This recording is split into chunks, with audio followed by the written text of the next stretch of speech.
my face. Dance Hall's Crasher. Wow. Cut. Hey, welcome to another episode of Jeff's Tasteless Tattoo Tour.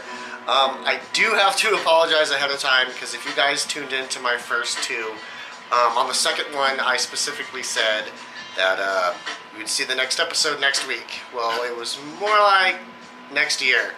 It's been a few months now, but I'm making up for it now. On this one, I was going to start with my legs since we covered both arms on our first two. But as it were, I got a new arm tattoo, so I guess we'll start with that.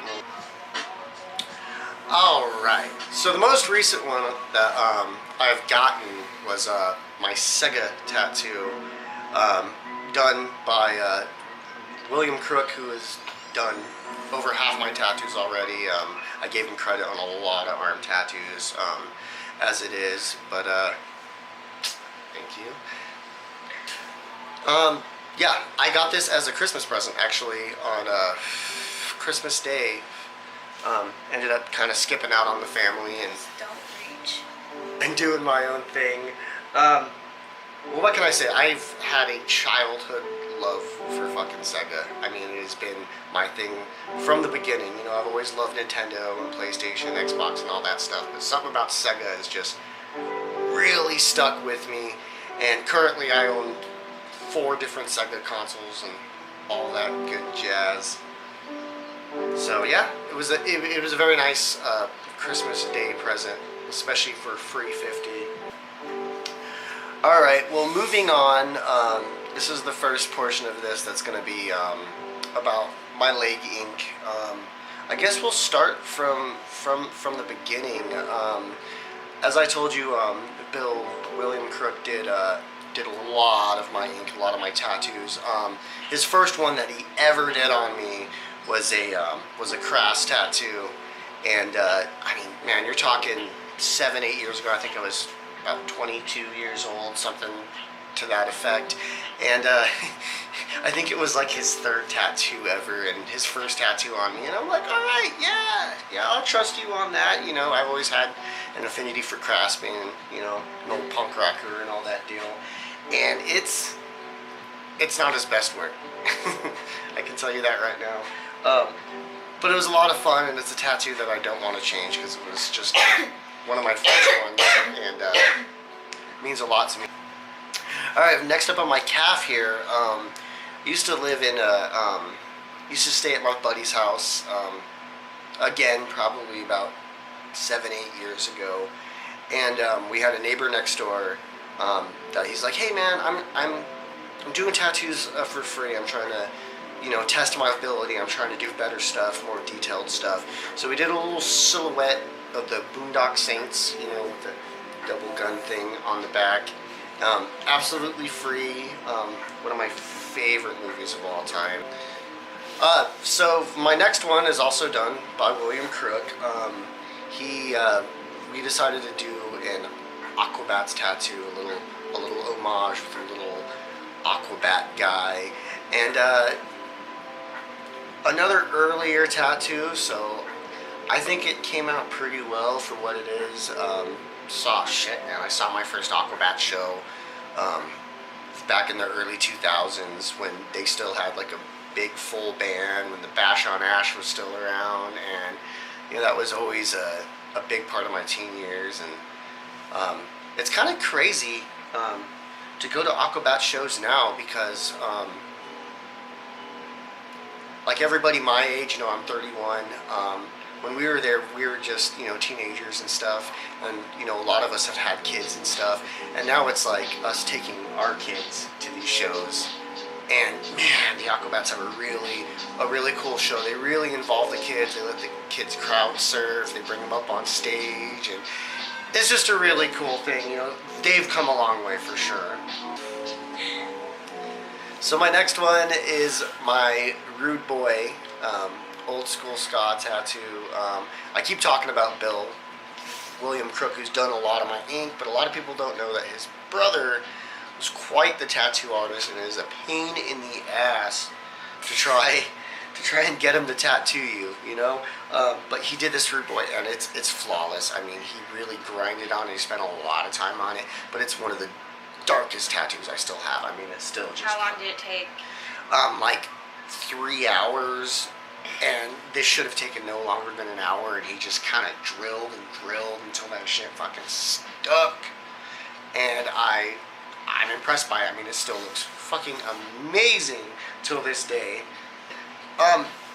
This next one is a call out to Joelle from Mortuary Tattoo. I told her I was gonna get to this. Hey girl, tried to see you on Friday the 13th, but you guys were busy. It was packed. We waited about 3 hours, and it's just like.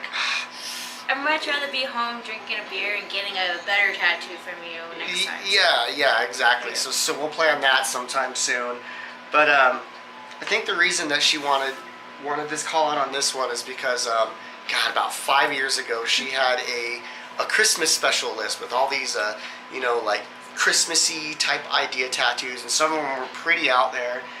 And knowing my ass, of course, I got the most out there one, and it is 2 reindeers fucking. Rudolph screwing one of the other reindeers is one of the most hilarious, ridiculous tattoos I've ever gotten, and I don't regret it one bit.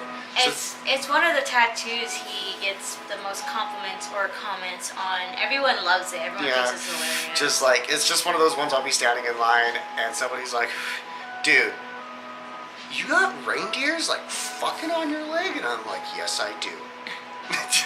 Thank you for noticing. But yeah, thanks again, Joelle. We'll be seeing you soon. My next one is one of my favorite bands ever, No Effects, also done by the wonderful William Crook. I wasn't expecting it to be as big as it was or as perfect as it was, but it's literally one of my favorite tattoos just because of the size and how it wraps. Fucking. The placement is really cool. It like. If you put it straight on, like it wouldn't be as cool. But since how it's placed, it takes up a lot of room. And it was kind of forced to be that way, anyways, because I've always been a person that just slaps tattoos so randomly that I have to like try and like twerk and fit. And, ooh, you twerking? Oh, I twerking all day, girl. Twerking all day. You can't see it because I'm sitting down. You can't because I'm sitting down. You see that twerk? I'm not standing up. Yeah, that's one of my favorite tattoos too on you. It just looks good. It just looks. It really just pops. Okay, so my next one here is, it's kind of like, I wouldn't call it my shame tattoo, but it was a tattoo I wouldn't have gotten otherwise. But it's a DRI tattoo. And don't get me wrong, I think DRI is awesome, but they aren't up there as like one of my top favorites, and I don't even know enough material to even get a tattoo. But Bill saw the little DRI guy logo on one of my CDs, and he's like, I want to fucking do that tattoo. And I'm like, I mean, you know, it looks cool, but you know, it's not really my gig. But he talked me into it, and I mean, it came out great. I get a lot of compliments on it, but I'm still not the hugest DRI fan. I like DRI, but just... That's like one of the tattoos he kind of, not forced him to do, but just like... It was kind of pushed on. He was like, yeah, I'm going to do this. And you're like, I don't really like DRI. And he's like, nope. It's like, I don't hate him. You know, well, because like, he has a thing with circles. Yeah, he and needs he's kind to of prove working. himself. Yeah, he's trying to work on his fucking circles. You saw my cross tattoo earlier, so you kind of see why why he wanted to work on something like that. Yeah, you saw both his cross tattoos. The next one I have I think is really cool. It's a Nick Blinko art piece that he did. He's the lead singer of Rudimentary Peni and clinically insane. And aside from how awesome their music is, his artwork is just really fucking weird, and it's really out there, and you would recognize it anywhere you see it. Ty Bull did this for me, another great local artist and friend. He's done some work on both of us. Next tattoo here is another one done by William Crook that really kind of blew my mind. I knew he was going to pull it off, but I didn't realize to to what degree. I mean, it just looks really solid. But it's the Go-Go Bordello fist with the slingshot type deal. And I mean, dude, it just came out so fucking well. My next one kind of came out a little sloppy. It's another early William Crook tattoo, but Dance Hall's Crasher. Wow. Cut. Dance Hall Crashers. Awesome female fronted third wave ska band. Like I said, Bill was just kind of practicing at that time, and you know, it's there. It's there. I've gotten some compliments on it. Being in our scene, we got a lot of dance hall crashers that your normal person wouldn't notice that, you know. So that's kind of cool to me. The other skull. Oh yeah, this one kind of has an interesting story. Remember I was saying earlier that that Bill's brother John did the Rude Boy, and it was one of my best, darkest ones that stayed there. Well, of course, on my other side, I needed a Rude Girl to kind of match that up. So Bill, John's brother, ended up doing that tattoo, which I thought it was really cool that, you know, I had brothers kind of work on each side. But what really shines through with Bill's is this one, yeah, it looks a little sloppy, but you have to understand that he did this with absolutely no liners. He did the whole tattoo with just shaders alone.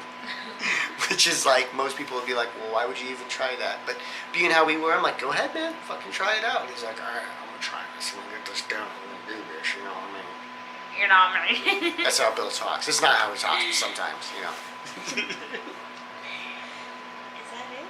Yeah, that's really fucking it, man. I thought you had like thigh tattoos or something. You thought I had been together for 4 years and you thought I had thigh tattoos. I thought that you were more leg tattoos. I thought I was more leg tattoos also, man. Alright, well thanks again for tuning in to another episode of Jeff's Tasteless Tattoo Tour. Again, I apologize for waiting so fucking long to put one out. Shay for your patience. But I did get around to it, and that's all that counts. Until then.